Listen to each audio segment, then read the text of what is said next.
What's up, everyone, and welcome to another episode of Variant the Podcast. What's up, Tim? You know, we're back. We're back. This is like 2 in a row. I don't know what to make of this. I don't know. It's like we're actually doing what we're supposed to do. Yeah. It's like, wow, content. It's a weekly podcast. Weird. But hello, Variant Nation. Yes. We are back for round 2 of our glorious return. I'm very excited. It's kind of like it's the reboot. We're resetting our continuity, our universe. It's like a soft boot. That's right. It was like Matt Reeves' new Batman universe. Right, yeah. It's our new 52 or something. Yeah. Well, as you guys have seen also on our new set, we forgot to mention it last week. I don't know if we forgot to mention it. We had too much to talk about, really. But as you guys can see on the set, we have actually added some brand new chairs to here in the studio while we were away. Can I Vanna White them? Yeah, go ahead. Please do. Yeah. Oh. Ooh. Wow. Ah. Ooh. There we go. But these were sent over to us by the lovely people over at Mavix Gaming Chairs. Mm-hmm. You know, we always talk about here on the show that we only recommend to you guys products and services that we like and use ourselves. If we don't like it, if we don't use it, if it's not something that we think we would use, we don't bring it up on the show. We don't bring them on as a sponsor. It's a no-go. And that includes like the mobile games and stuff that we talk about on the show. We actually play them.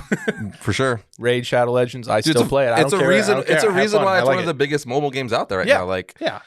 I don't know. Yeah, we single-handedly made that possible. Yeah, you're welcome. You hear that, Raid?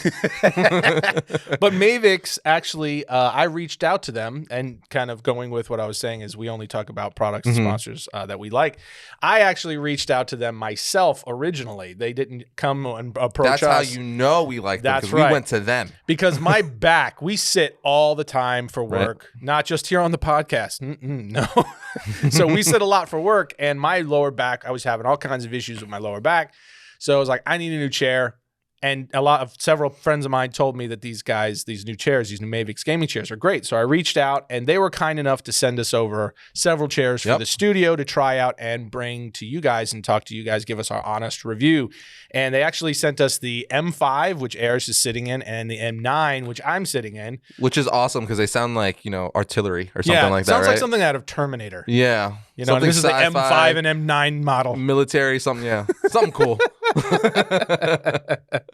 But actually, we talked about it originally back in June on the main show when we first got the chairs. But I wanted to let you guys know here on the podcast that because we're going to be using them here on the set as well as when we have guests in studio. But they have 4 different models to choose from: the M5, which is Arris' chair; the M9, which is mine; but they've also got the M7 and now a brand new M4. And all these chairs are highly ergonomic gaming chairs, which allow your Mavix chair to fit your body perfectly. They have several different color options to choose from, and they have a myriad of different functional options, including adjustable head and neck support, the ability to adjust your back height, dynamic variable lumbar support, which is a big one for me especially. But they also have mesh cool seating surfaces, seat depth adjustability, smooth movement, and a lot more. They also just recently released the ability to level up your chair with the addition of Elemax, which adds additional cooling, heating, and massage features to your chair, which Mavix, I need that. Yeah, I was going to say Mavix. Hey. I needs that, Mavix. We'll use those. Okay. We'll use those as well.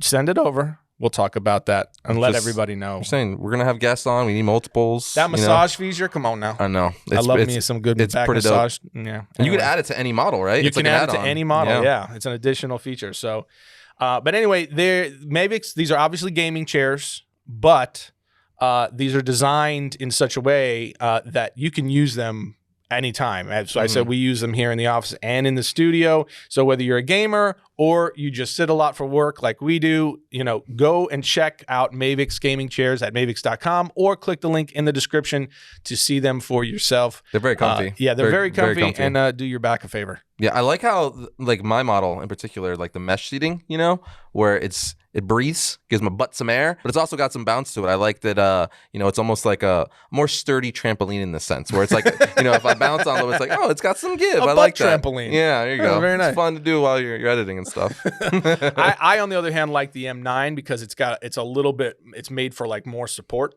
and It's I'm a bigger fella. It's sturdier. So I need a little bit more support. But thanks to Mavix Gaming Chairs for sending these over and letting us try them, but also for saving my back. So because genuinely, my back has been night and day different since I've been using this chair. Oh, for sure. The chairs we had before were like crap in comparison. Oh yeah, they were. Yeah. So this is definitely the best like office type sitting chair I've ever had. It's a gaming chair, but like it works for anything. Yeah, it's just the best chair I've ever had for that type of thing. Awesome. Yeah. So check them out. Mavix.com. But with that said, let's get to some comic book news, Tim. Oh, absolutely. Comic book news. First and foremost, Venom. We got a lot of cool Venom rumors and announcements kind of going on. Yeah, man. So first and foremost, it's coming up here pretty quick. Yeah. So I'm starting to get. I'm actually excited about this. I'm very excited. I don't know why either, because I liked the first one, but it wasn't great. I think I liked the first one more than you, but I didn't think it was like amazing, but I did like it. You know what it is? It's Andy Serkis.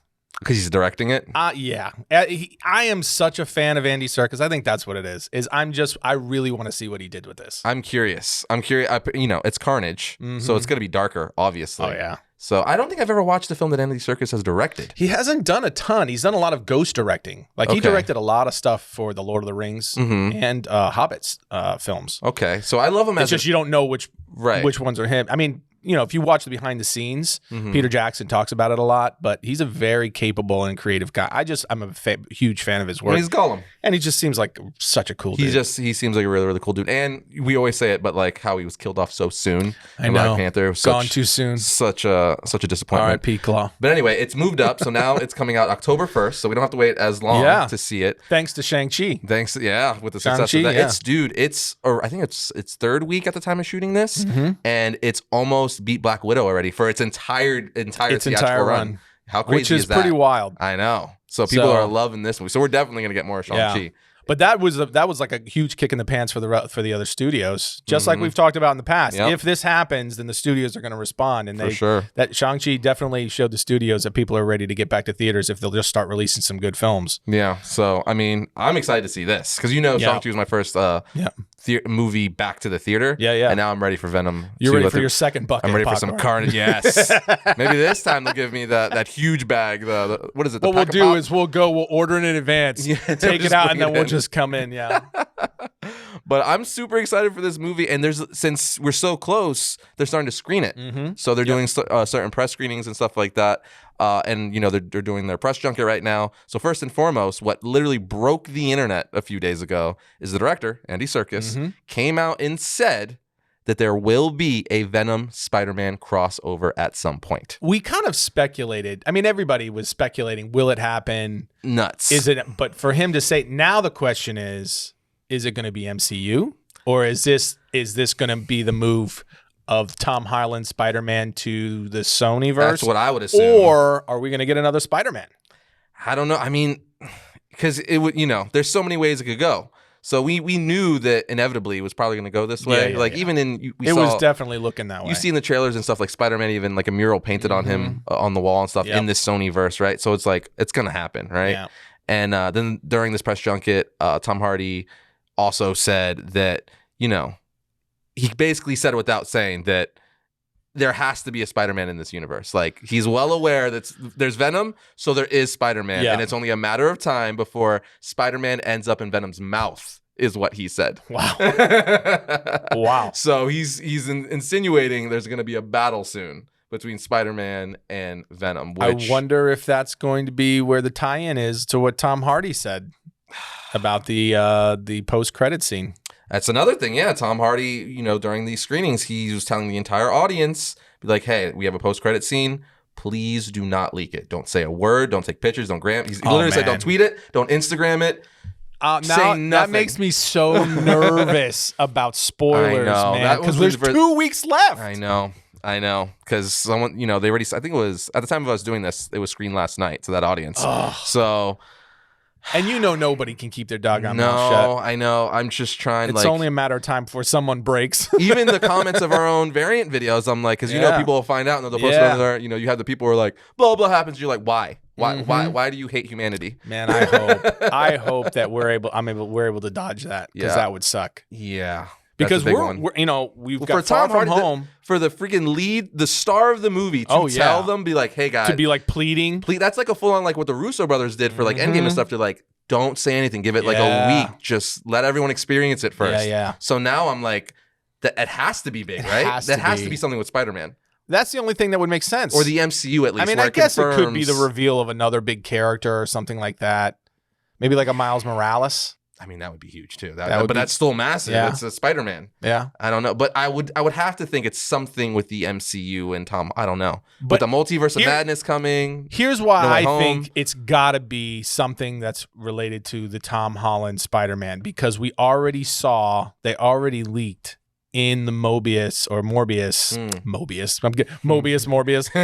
the Morbius trailer. Yeah. That Tom Holland's Vulture. Yep. Is going to appear in that film, which is which is going to be in, the Morbius is in that Sonyverse, Venomverse, or the same universe that the Venom is in. So it has to be that because they're clearly tying them together. Unless after that happened, they were just like, okay, just kidding, we're not going to do that anymore, and it just vanishes because it's been 2 years since we've seen that. But Keaton obviously filmed the scene. They filmed it. So it has to be in the works. Because was it also the Morbius trailer where we see that mural on the wall in the alley of Spider-Man, and everyone's like, "That's Sam Raimi Spider-Man" because of like the costume. I think it is. Okay, so but it's like with Far From Home, all of the arrows are starting to point toward. Or No Way Home, you mean? Or No Way Home. No Way Home. Yeah, I keep saying Far From Home. All the arrows are starting to point toward this might very well be the transition of Tom Holland Spider-Man away from the MCU. But what if it's a transition of like where it's just connected now too? Like what if it's they're letting all the Sony characters play within the MCU? It'd be possible, but you'd have to see, I mean, unless they're doing it in secret and they're not releasing information about a new agreement between Sony and Disney, which that would be hard to keep hidden because of all of the interior leaks they have now and the sources that always report on this stuff. Well, it's kind of like the whole Far From Home stuff where everyone's been reporting for like a year now that Tobey Maguire's in there, Andrew Garfield's in there, and people are now speculating is Topher Grace, is his Venom from Spider-Man 3 in there and stuff like that.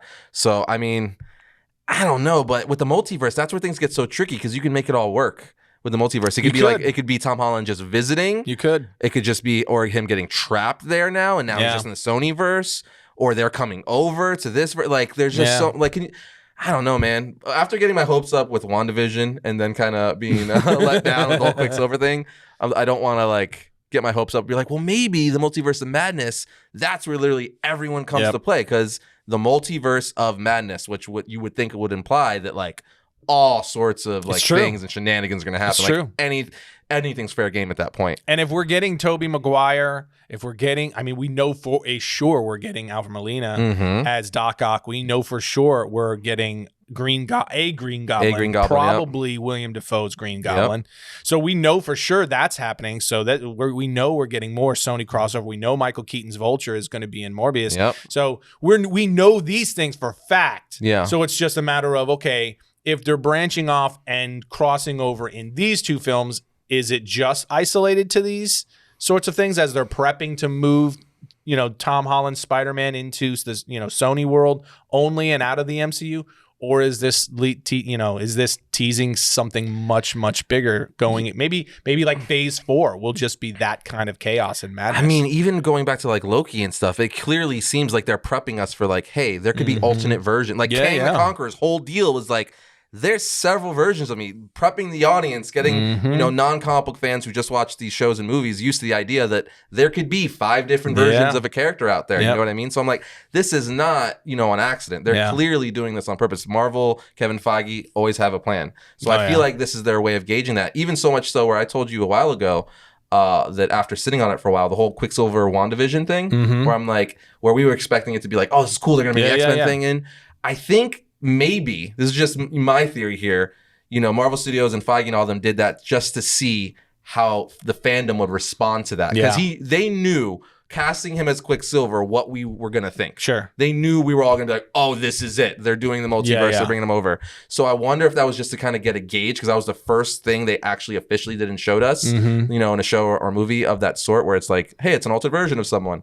So I'm wondering if that was, again, just a test to be like, oh, no, the audience does want this. They're mad we didn't give it to them yet. So now that, they got the approval, they're just going to go all out. You know what I mean? It's possible.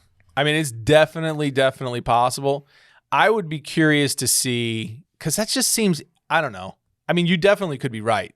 And the way they ended up and the explanation they gave for that character definitely lent it toward that your theory. But it could also just have been a toe in the water at something much bigger. Yeah. Like that character could still come back into play at some point. We just don't know. That's so the thing with this, right? All this can go so many different ways, especially, like I keep saying, with the multiverse, because it's like... You can do anything. You can do anything. You just explain it and be like, oh, because this, that was that version, that was this version. You know, this guy messed up that timeline, so that's why this happened. You know, so it's crazy. It's a wormhole. It really is. And I think for me, the biggest question mark is after the events of Loki and what happened with Kang the Conqueror at the end there. With him, I think that I want to know, now that we went from the like nice Kang to Kang the Conqueror there, I want to know what is the ramifications of that. Right. How much did that change? And then we're leaning into the Eternals in November before we get to No Way Home, which looks like it's going to be where they really blast the doors open on this whole multiverse element. Like once we get to the Eternals, how is the Eternals going to tie into what we just saw in Loki? Like Shang-Chi was like, it almost felt like it's tied in, but it felt self-contained. Yes. Right? Yes. Like they can almost they can go in a number of different directions. They're like doing their own little side story. Yeah. Yeah. And they were just kind of introducing the characters and so on. So it really didn't have anything where you walked away going, you know, like, oh my gosh, how is that going to play out in the bigger picture? But Loki does. WandaVision did. For sure. You know, I would say Falcon and Winter Soldier did not. Falcon and Winter Soldier landed more like a Shang-Chi. We're just setting up the new Captain America. Exactly. Yeah. So giving us the new Captain America. We kind of knew that's what the show was for. Right. But it really didn't do anything where you were like, whoa, this has huge ramifications for the MCU going forward. It wasn't a massive mic drop where you see like literally the timeline splitting up. Exactly. Yeah. You had a couple of things like Baron Zemo. Yeah. You know, going to a lot of cool stuff. Ended up in Wakanda. Yeah, stuff like that, but nothing earth-shattering. Yeah. But, you know, WandaVision and then Loki both did. And then what we know is going to happen in No Way Home is like enormous. Yeah. Right? So the two questions I have is, what we saw at the end of Loki with Kang the Conqueror, what's that going to mean for everything else going forward, past Shang-Chi? Yeah. Because clearly that had no bearing. But the other one is like, where do the Eternals freaking come into the mix with all of that? You know, as we lean into them come November. And because, I mean, these are gods. Do you think they're going to tie them into like something as big as what the Loki series did and WandaVision did? Or will it be something where Shang-Chi, where it's just a little, you know, it's connected, but it's not really in the, you know, as earth-shattering connected, where it's like, wow, they were responsible for so-and-so, which has huge ramifications. You know what I mean? Yeah. I don't know, man. I said it before. I said it last week. The Eternals is the one that I am so interested in because it's such I don't want to say it's a departure, but it feels like a big leap. You're introducing an entire team of gods. Yes. Whereas previously we had Thor, right? Yes. He's a god and he's really super powerful. Well, you're like full on, because they've teased us the Celestials and stuff like that, but you're full on going to see the Celestials and stuff this time. Yeah. So this is like, it feels very much like a next level move. Yeah. And to introduce characters that are that powerful, who specifically say in the trailer, and this is, you know, the storyline, we have been here for thousands of years, but we're ordered by the Celestials not to intervene in humankind, in the history of humankind. Yes. Right. Until now. Which is really cool because, you know, of the snap, you know, Thanos, that's changing everything that had woken up like this beast and stuff like that, where now they have to like fight. So, but I love that, because you know me, like origin stories and backstories is some of my favorite part of comic books. I love seeing like, you know, how these characters came to be. I just think it's fun. I love learning like, oh, why did they wear that costume? Yeah. Oh, why did they do that? I just love that stuff. So I think it's going to be really fun where, since obviously it's the first Eternals movie, we're going to see like, why exactly weren't they involved? Yes, they were told not to, but how come? What did they see? How did it affect them when they couldn't, you know, fight for the Battle of New York and stuff like this? I'm going to be very, very curious and happy to see, how they dealt with that to go back then all the way. Because, it's the fun thing about the MCU where it's all connected. So it's like, oh, they were around for that and they were doing this while that was happening. Crazy. And maybe, the MCU does this all the time and comic books do it, where we see that they were actually inadvertently or inadvertently responsible for something that happened. Where, you know what I mean? Where it's like, oh, that was the Eternals. Almost like they cheat the system a little bit and they affect history. Yes, where it's like, oh, so that's, you didn't think about it much, but it's like, oh, that happened because they did this or that. And that they have all the, they have all the room to do that with this. And that I think that's what's got me a little curious. Like, it was because of the concept they laid out where these guys have been here and they've been with humankind throughout the ages and seen all of the developmental stages of man, and this concept of but even how they say, like, when you love something, like they grew to love human beings. Yeah. And when you love something, you protect it. Like this whole thing. I think that's such a dope concept. Really cool. Thank you so much, Jack Kirby. It's such a dope concept, and I really am curious to see. And this whole event that is actually what triggers them to intervene, the emergence, as Selma Hayek's character Ajax states in the trailer. What is this event? This cosmic event, the emergence that they only have a few days to address. Yeah, to do so, or to try to do something about, because it, as we said last week, and then everybody saw in the trailer, the sudden reappearance after the snap of all of these billions of people on their planet triggers this cosmic event. Like, what is that? And what is that going to mean? Because if it's big enough for these gods to reveal themselves and to, for the first time, intervene in the affairs of men, that means it's got to be pretty freaking significant. Oh, for sure. And that comet-like looking thing that hits, it goes in the I don't know earth. about you, and I maybe we said this last week, but for me, I just immediately thought of Silver Surfer. Oh, don't toy with me, Tim. You know I've been wanting Galactus for so long. Tell me you didn't watch that and that at least crossed your mind of like, could that be Silver Surfer? Man, that's kind of what the Eternals, why. Because what if it's like an energy burst that signals Silver Surfer? And is like almost like attracts Galactus. Oh, man. Again, you're getting me very, very excited because we're getting Fantastic Four, so it's only a matter of time before we get Silver Surfer and Galactus. But that's kind of why I like, I'm excited for the Eternals so much, because I didn't read the Eternals that much in comic books. Sure, I would read them more when they were in other books that I was reading, not like the solo Immortal stuff, right? Yeah. But Immortal stuff, Eternal stuff. But anyway, I'm excited for this movie in the MCU because that means now they're introducing gods. We're gonna get the Celestials, which is freaking awesome. Crazy. But now it's like everything's open. Does that mean we're also gonna get the Living Tribunal? Are we gonna get Galactus pretty soon? Like all that stuff is fair play now because they're bringing in like the guys who literally rule the universe now. And that is really, really fun, getting into all the cosmic stuff, like literally the power cosmic with Silver Surfer. And they teased a lot of that stuff, getting into the, with Captain Marvel. Yeah, for sure. And stuff, that when they get into the Grand Master and all that. So they've teased some of that stuff, and they've already introduced little elements here and there, but this is really kicking it up a notch. Really, really kicking it up. I mean, I still get chills every time I see that this shot of that Celestial in the trailer, which is crazy because again we've saw it briefly, and I believe Guardians of the Galaxy Volume 2 when they're in the collector's room and you see through the portal they're watching the Celestial do its thing, but now it's like, and you also had the head of a dead Celestial, right. But now it's like, oh no, they're actual characters in the movie, and are they gonna talk? Are they gonna give them voices? Like, how are they gonna do it? Like, are they gonna do it where, like, since they're just super smart, so they talk through thought, like, do they have a voice? Can you just understand them, like through telepathy? Like, how are they going to do it? And you see Cersei in space. Oh, I'm so curious. Like coming face to face with the Celestial.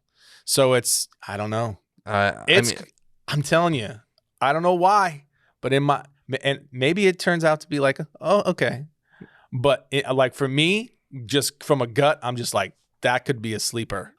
Eternals could be a real sleeper that blows everybody's mind. It's very different. I love how we started with Venom and somehow we ended up. We're like, yeah, Eternals. Let's talk about Eternals. But it all has such, huge ramifications, one for the other, just like everything else of the MCU throughout the history of the MCU. For sure. We're all just so used to that. It's like, okay, each one builds on the next or, influences the next. It's like how these, I feel like Phase 4 of the MCU has been more so than even the previous, until you got toward the end when you got into like Civil War and and then the Infinity films.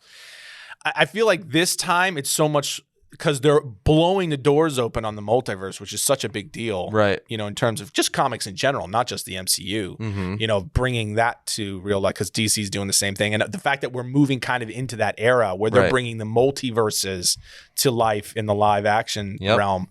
So it's really I feel like they did a good job. Marvel, no matter what happens with Venom and Spider-Man and the whole Sony Disney dynamic, I think they've done a really good job of like sparking everyone's or re-sparking everyone's attention for sure and interest of like, where's this gonna go now?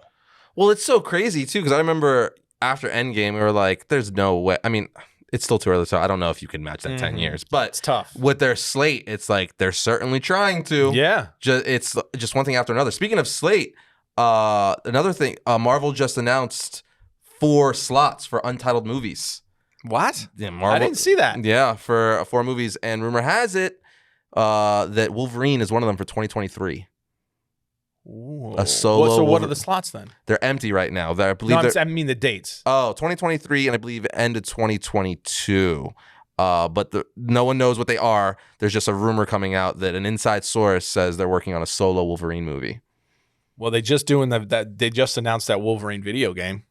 I mean, they have Feige said it. He's like, yeah, we're gonna get to the X-Men eventually. Like it's gonna happen. But how that would be so interesting because that means that we would potentially you're talking about adding films to the slate before we get to Fantastic Four. What one of the if you're at the end of 2022 and then early 2023. Right. But what if there's one is, let's say that rumor's right. One is X-Men or Wolverine solo movie. Right. Another one could easily be Fantastic Four, and then you still got 2 left. Well, they already announced pretty much Fantastic Four. With a date? Well, no, they didn't give a date. Okay. Oh, okay. So yeah, I guess one of those could be. Yeah, for sure.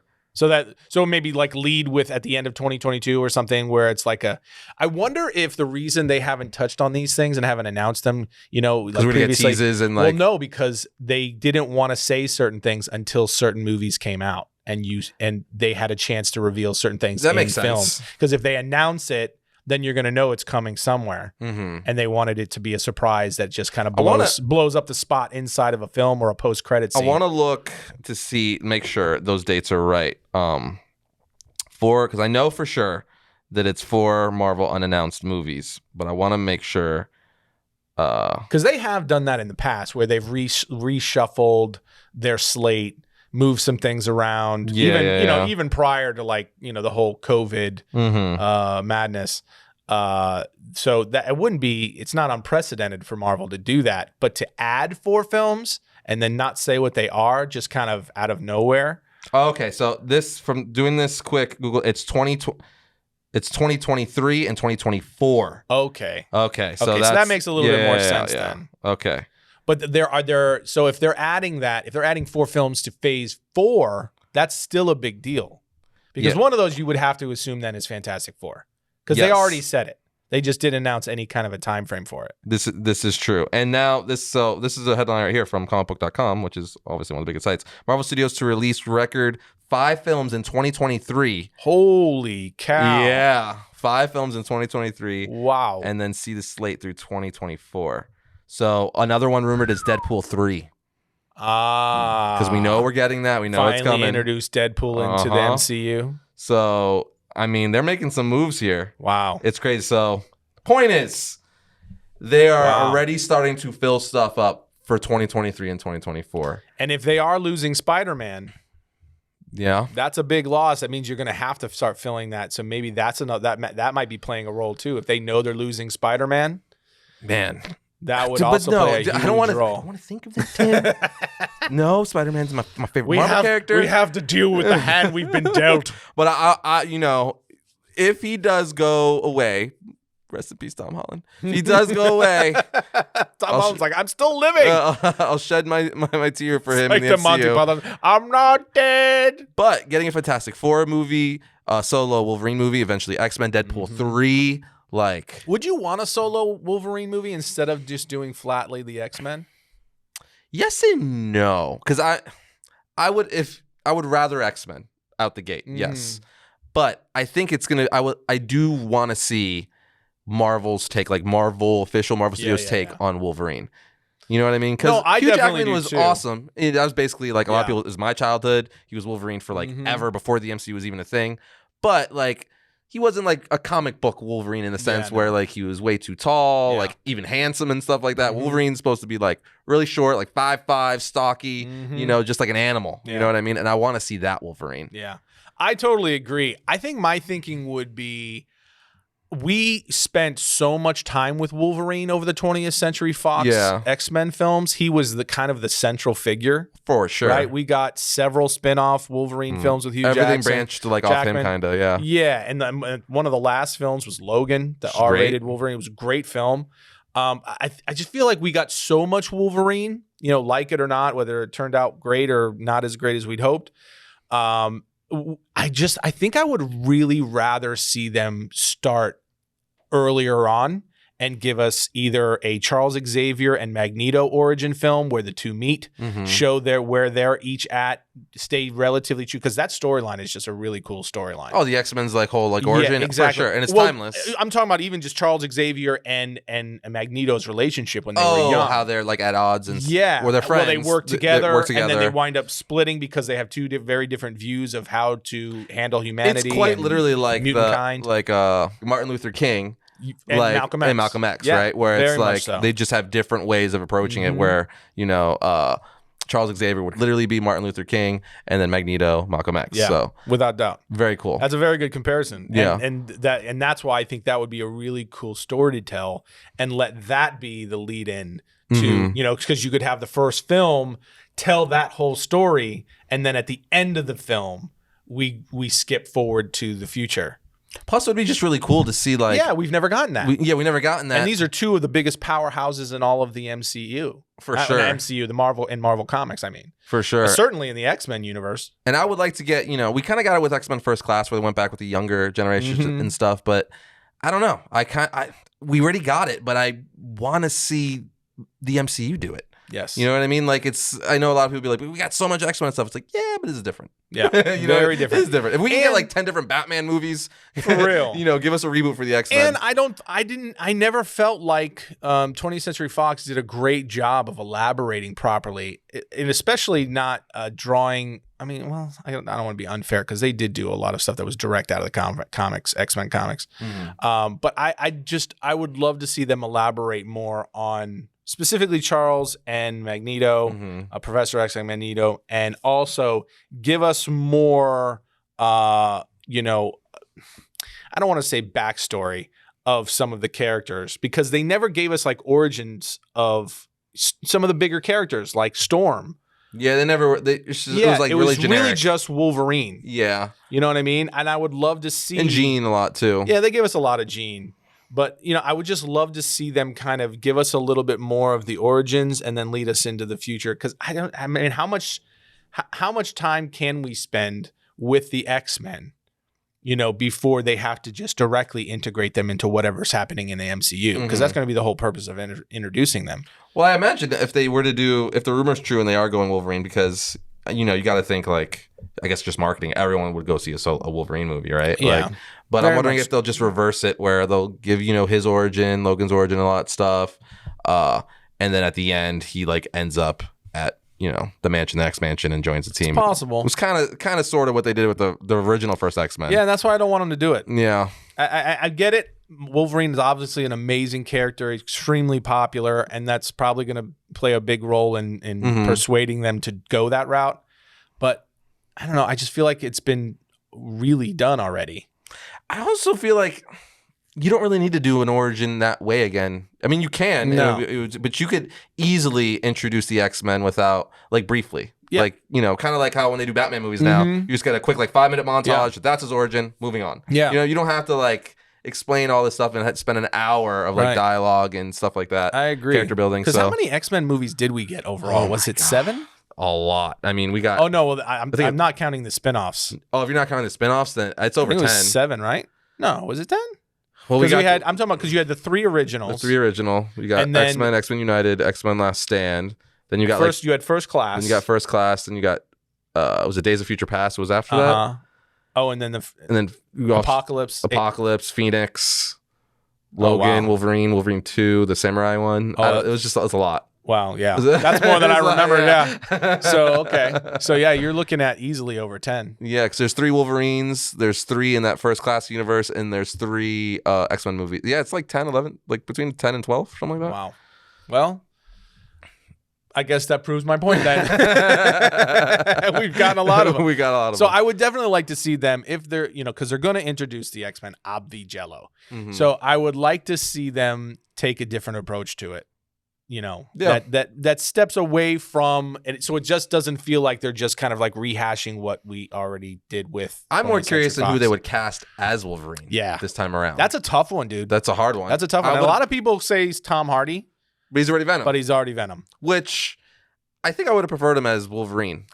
I don't disagree with that at all. Over I Venom. think he would have been an amazing Wolverine. For sure. Because he's got, we see him in all these other movies where you could barely understand him talk because he's just got that gritty, he is like that kind of, he's like, shorter, but Just very muscular. Really like a pit rough. bull. Like a pit bull or something like that. It's People like don't realize because he played Bane in Nolan's Batman That was all movie films. magic. It was all movie magic. Because he's only what, like 5'9"? Something like that. Yeah, he's not a tall 5'10", not a tall dude. I think Bale is taller than him, if I remember correctly. Oh, yeah, So it was for all sure. camera angles that make him look bigger than Bale or Batman. But he can get stocky, dude. like really What is it? And beefed Wrestler? up. Yeah. Dude, man. Really good. It just met with his claws out and the traps that freaking connect to his ears. And he's such a good actor. Yeah. So that would have been a really cool. But that's not going to happen, so whatever. It was kind of weird that he ended up as Venom and not. I bet you. I mean, he's great as Eddie Brock. It's fine.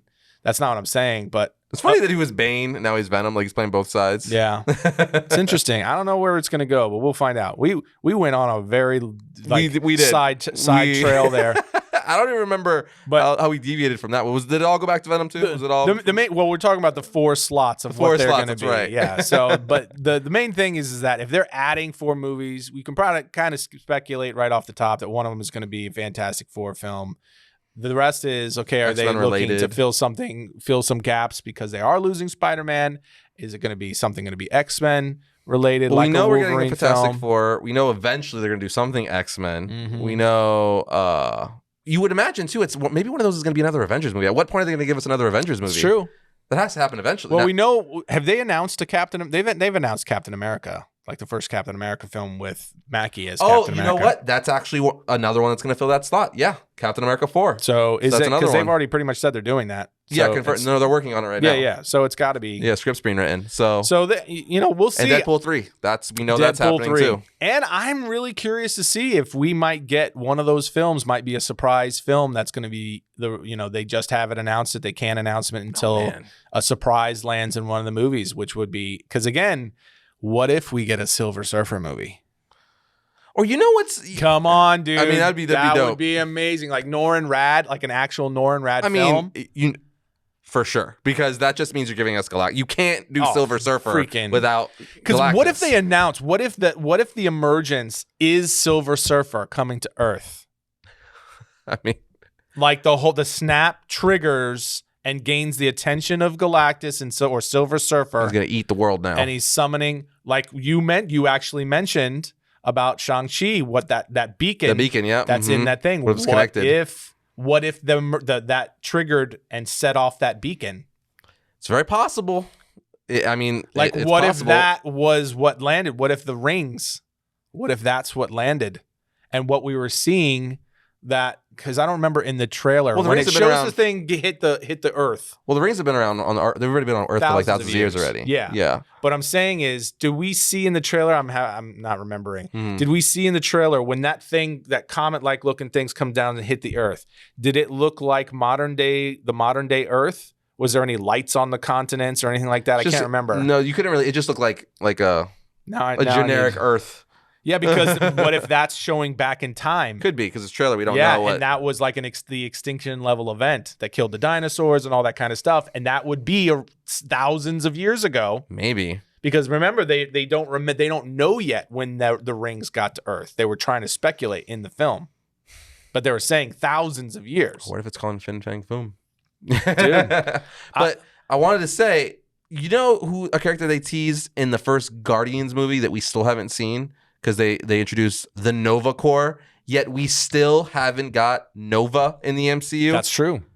Isn't that crazy? That's true. Like, how have we not got that? Was the first Guardians movie. They also teased Adam Warlock. Yeah. And that's what you're talking about? I'm talking about Nova, and then they also teased Adam. So I was going to say, did you mean to say Adam Warlock, and you said Nova? Okay, yeah, no, but they teased Nova, and they teased Adam Warlock. So yeah, which are two freaking Adam Warlock is like enormous in the Infinity Gauntlet storyline. Sure. I mean, it's like, but so is Nova's a massive Marvel character too. Oh yeah, huge. So I'm like, how do you? I mean, we know the Nova Corps exists.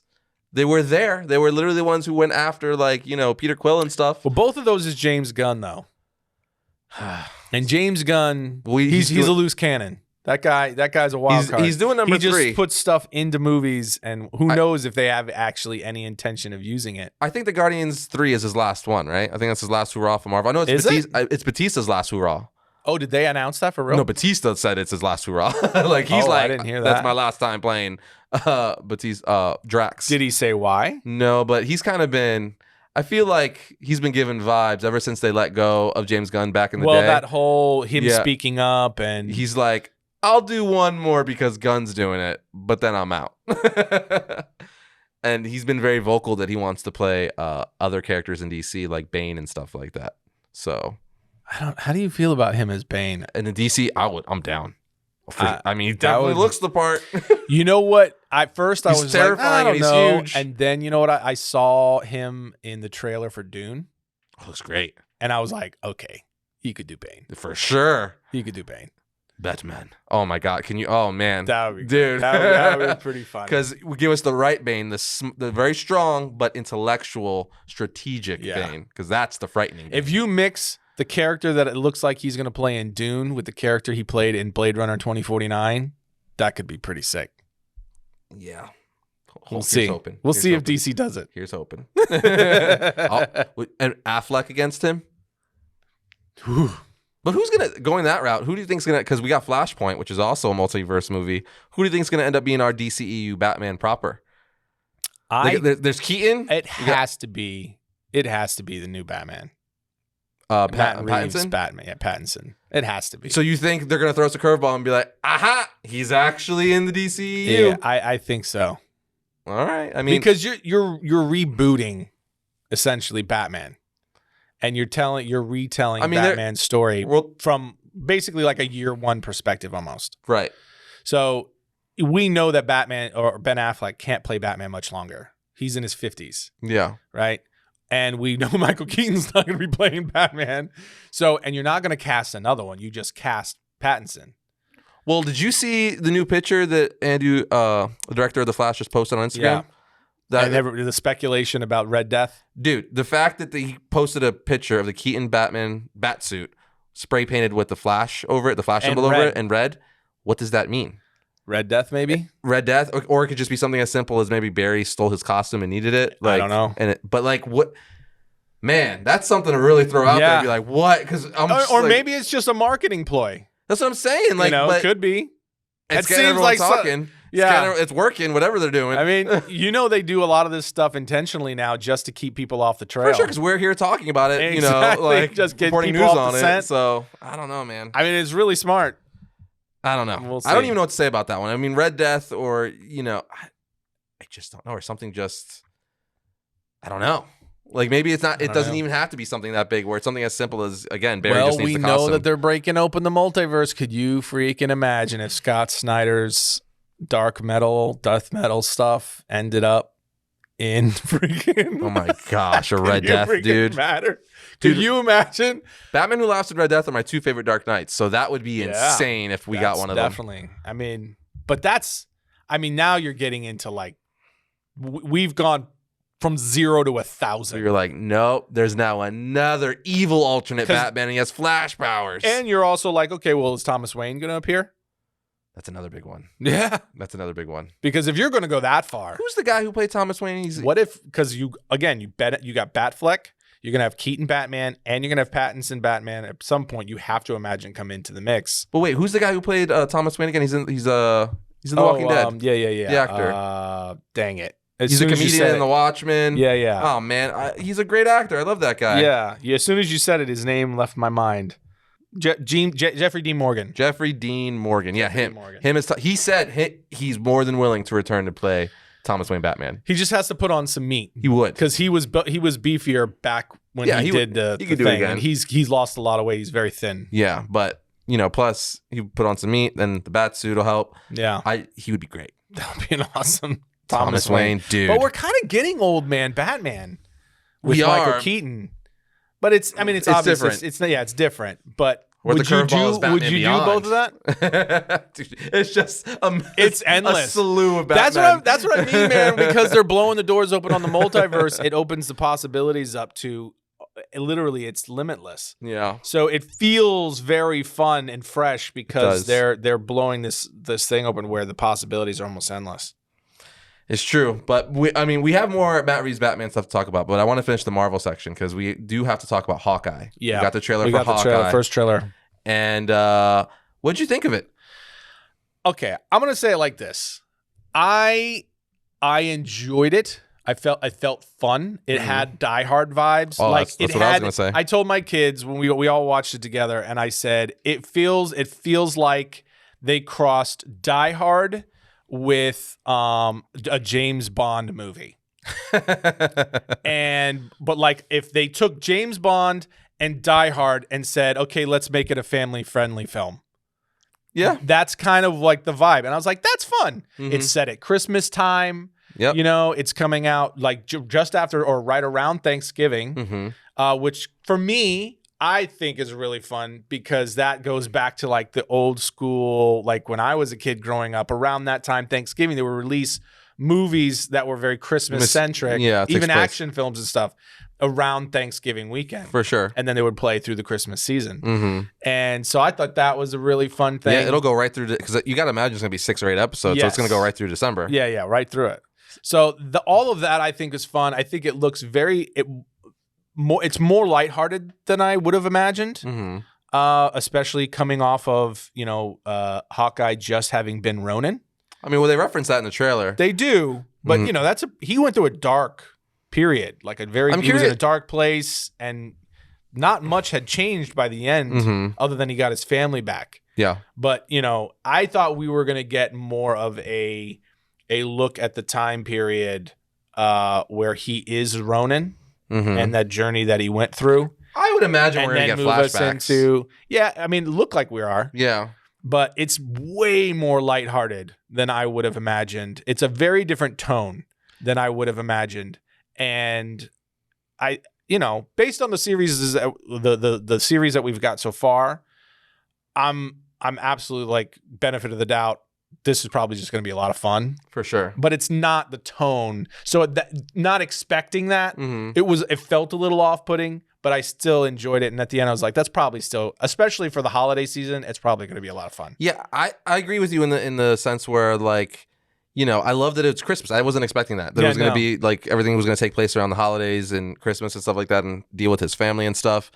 But, admittedly, out of all the Marvel shows that are coming out on Disney Plus, this was one of the ones I was least excited for, right? Just because I'm not like a huge, massive Hawkeye fan. Like I like what Jeremy Renner does in the movies and stuff, and he has some of the the funniest one-liners and like Age of Ultron and stuff like that. Exactly. Yeah. So I do like him as the character, but again, I'm not like I'm not raving about Hawkeye like I am like Captain America or something like that, right? So I'm gonna watch it. I'm excited, and it's probably gonna be good. I mean, the Disney Plus stuff hasn't let us down thus far. No. They just spent WandaVision. Then we got the Winter Soldier and Captain America or Falcon Winter Soldier, then Loki, now What If. So it's like, banger after banger. So I'm really excited. But I don't know. It's just like I think me having the where like I want to see it, I'm excited to see it, but I don't want to say not caring enough because that sounds mean because I care. I'm excited, but just like again, it's not he's not like one of my favorite characters, but I'm excited to watch it, and I think that's actually going to help me.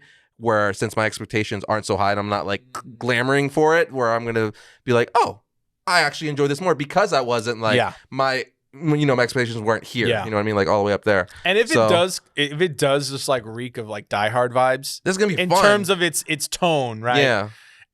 Around the holidays, that's gonna feel even more fun for sure because it'll have like nostalgic elements to it. Yeah. So I think that'll end up really giving it. But does that mean this is our last one of the year?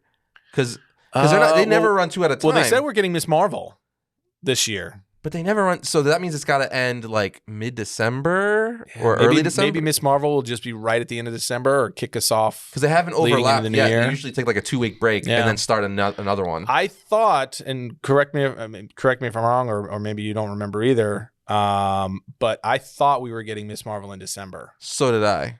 So maybe they changed that. But I also thought, I think that's early next year because I know She-Hulk. Yeah. And Moon Knight are currently in production. Oh man, Moon Knight. I know. Moon Knight. That's the one. Dude. So I'm like the Isaac, hyena from The Lion King. Oh, say it again. I can't wait to see Oscar Isaac as freaking Moon Knight. Dude. The behind the scenes footage of him training for that role. We've talked about this before, just like Khonshu and just like man. Egyptian culture. Yeah. Is so freaking cool. So cool. Man. The fight choreography looks like it's going to be the speed of Shang-Chi. I'm curious to see how they play with this, though, because Moon Knight can be rated R for violence alone. It's going to be on Disney Plus, so we know. Right, I know. So I'm very curious to see how they handle that, like how much they're going to, because Moon Knight is one of those characters where he's not that popular yet until the show comes out, but the people who like him, he's got a decent following in the comic books, are going to be like, how are you going to dumb him down? You know what I mean? So I'm very curious to see. Where's the middle ground for that? Because even me, where I'll be okay, obviously, if you don't show him like lopping off heads every other second. But the whole part of the character is how brutal he is. A lot of people, think of him as like the Batman who kills, the brutal Batman in that sense. It would be like taking Deadpool, and who is a character who inherently is funny and like vulgar and stuff, and making him like super family friendly. You know what I mean? Yeah. I think with a character like Moon Knight, though, I think it's easier to do than a character like Deadpool. And you could allude to a lot of stuff too, right? Yeah. Where you like hear stuff off camera, you're like, oh, he definitely like took off a head, but you just don't see it, right? Well, and because with the Deadpool character, the whole thing around Deadpool is it's comedic. Yes. Right? So trying to ramp him down is going to be more of a challenge for the MCU. Plus Ryan Reynolds would be like, no, that's not. Yeah. That's because he is Deadpool now. And he's like, no. This is how it's going to go. Yeah. So I think it'll be fine. And it's probably going to be definitely the darkest and the heaviest of the MCU series on Disney Plus. But I'm excited for that. That's the one I think I'm, as far as the ones that are, I don't know, Secret Invasion, I'm pretty excited for too.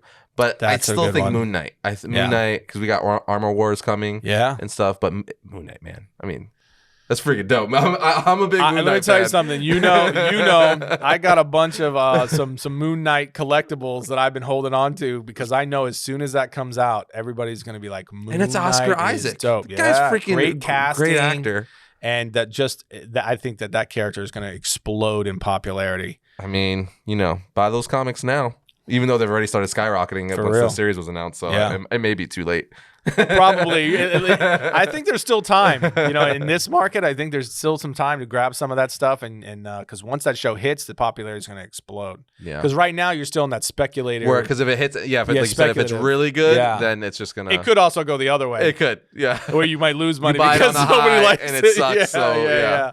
So you never know, but now we get to end the episode on the other side of the tracks, Tim. DC. Yeah. DC. So big news for DC. It seems like Matt Reeves, Warner Brothers literally was just like, oh, you want Batman? You can have all of it. Yeah. Because we know he's doing, obviously, the Batman, and we also know that he's going to do multiple Batman movies. We're not just going to get the one. Right. We also know that he is doing, or at least overseeing, the GCPD Gotham show that takes place in his universe on HBO Max. That's getting a series.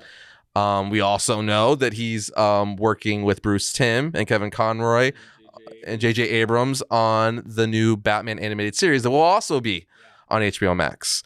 Now, so you got the Batman movies, you got the HBO Max live action GCPD show, you got the animated Batman series. We've got a fourth one, Tim.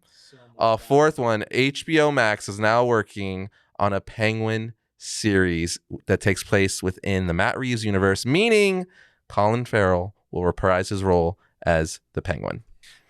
It is so interesting because I'm already like, just from GCPD and because they're all trilogy, they're all going to connect. So I'm already, because I've already said here, like, it has to be Pattinson's Batman that they're going to be building on going forward.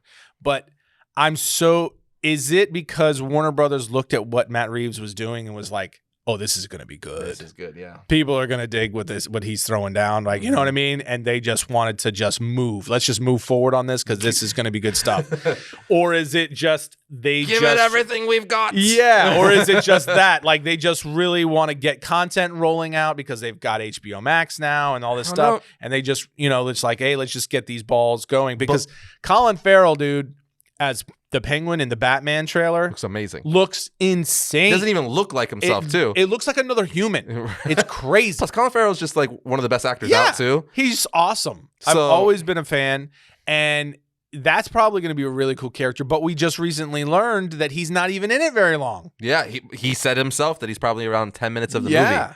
Which makes sense where they want to maybe flesh him out more in his own solo to where series. He becomes even more of a player in the future Batman film. So we'll get that intermediate. So you get the Batman, then you get the Penguin series where it fleshes him out even further, and then that leads into the second or the third film. And it seems to be an ongoing. It seems to be an ongoing trend because we know John Cena's Peacemaker. Yeah. He's getting his own series coming up, which ties to the DCEU. So they're clearly going the Disney Plus route where they're like, all right, we're going to literally take the budgets and same actors from our movies, give them limited series or series on our streaming platform, HBO Max. It's really smart. It makes a ton of sense. But it's great for the fans. It's great fan service. But why Matt Reeves Batman? Why Pattinson? Like because it's probably the coolest option, right? But like I'm thinking as far as connecting everything because they just literally like what he's doing with the Batman universe so much they just want to give him a platform to build out his universe, or do they want to do that because they know that Pattinson is going to be the DCEU Batman with Jason Momoa, Gal Gadot, all those guys and girls? I think it's that one. I think that he is going to end up being either that or they know that Zack Snyder's versions of these Justice League characters only have a few years left, and they're looking to get started on this new wing that maybe through the multiverse angle that they're working on, somehow that gets wiped off the table and we go in this other direction. So because you have to think. Jason Momoa is not going to play Aquaman forever. He's going to at least do 3 movies. He's doing 2 right now. He's going to do a 3rd. So, but Pattinson could play Batman for the next 10 years. Yeah, he's like, easy. What is he, like 31? Something like that? Young guy. Yeah. Young guy, and they're starting Batman's character when he's young and just getting going. Literally. Yeah. Yes, it's like I think he's been Batman 1 year. Right. He's in his 1st or 2nd year of Batman in this movie. So in terms of timelines, from where Wonder Woman and Aquaman is and where they're showing them to be in the comics, this is way, I'm not other than Wonder Woman 1984. That's not. But it's like, there's just so many Batman running around. So it's like, I would hope you're not going to bring Keaton into Flashpoint and be one and done with him. I would imagine what if they tell us that Pattinson's Batman is Ben Affleck Batman, younger? I don't know. That'd be really cool. That'd be something because we started with Batfleck. Older. He was older. Yeah. He was in his retirement. I feel like the tone is so different, though. The tone is so different. It is. But you could do it. You literally could do anything now. The book, you have freaking DC opening up the multiverse here, and then you got Marvel doing it. That's where it's like the theories are just, they can go haywire now because it's because timelines. There's so many things happening simultaneously that you could speculate for days. And I just want, for God's sakes, can we just get to one? Let's get one of the pieces. Because every time I constantly feel like we're so far out from getting our first look at something. Did you know the Batman was supposed to come out May at the beginning of this year? Yeah. The Batman was already supposed to be out months ago. Well, we know Matt Reeves said he's got some goodies to show us for fandom, which is in a few weeks here. It's in October. October 10th, I believe, 16th. Right? 16th. So, we're going to see a new trailer. Yeah. Maybe something will be revealed. I don't know. We'll see. We do know, as we've talked about several times, we do know that Batman and his whole premise for that entire trilogy is very much Batman, the Long Halloween, noir detective stuff. But he said he pulled a lot from the Long Halloween, and there was a lot of inspiration coming from that and some others.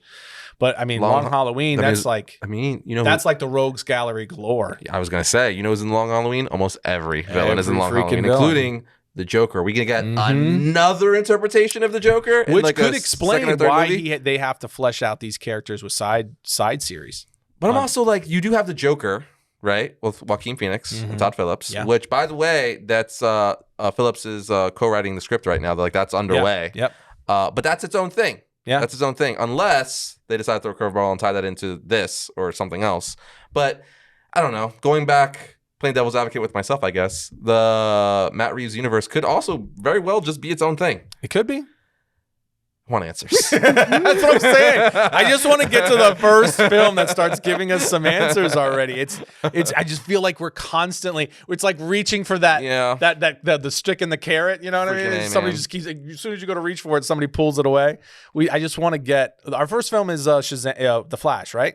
That's the very first. The next big DC film we're getting. Yes, I believe so. I don't say that too confidently though. Yeah, I think it is. I know Shazam! Fury of the Gods is like 2023 or something. I think it is. No, I'm gonna look. you're gonna look because Aquaman 2 is still filming. They just started filming, so it's not that. You're probably right. Well, the Batman's first, but the DCEU film would be Flash. Yeah, because Flash is 2022. Yeah. So we're looking at. Oh no, Black Adam's the next one. I think Black Adam's before it. No, Black Is Adam it? Yeah, Black Adam does come out before the Flash. Oh, you're right.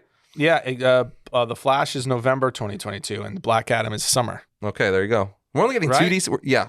So we're only getting 3 DC movies. I say only. Look how spoiled we are. We're only getting 3 DC movies next year. Remember when we only got one? So we're getting The Batman, Black Adam, and The Flash next year. July 29th, Black Adam, 2022. And then 2023 will be Fury of the Gods, which is Shazam, and Aquaman 2. Yeah.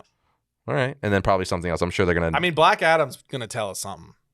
I'm so excited for Black Adam. Yeah. Dude, Black Adam, yes, but Dr. Fate, Dr. dude. Fate. Give me some Dr. The Fate. Justice Society, man. That's going to be cool. Atom That's Smasher. going to be wild to see. That's going to be fun. Yeah. And I think there's going to be some prizes in there that we don't know, like Henry Cavill Superman. Maybe even... We talked about it last time. I'm just going to be... I'm going to be a patient bear, and I'm not going to get myself all worked up, because if he doesn't show up, I'm going to be so upset. Or even just, how about Shazam? Like... Right? He has to appear at the end of the movie. Come on, man. Like, they were literally, I think their filming overlapped. Like, while Black Adam was like about to finish, like Shazam just started. So I think they were overlapped. So, they had their costumes, they're already filming.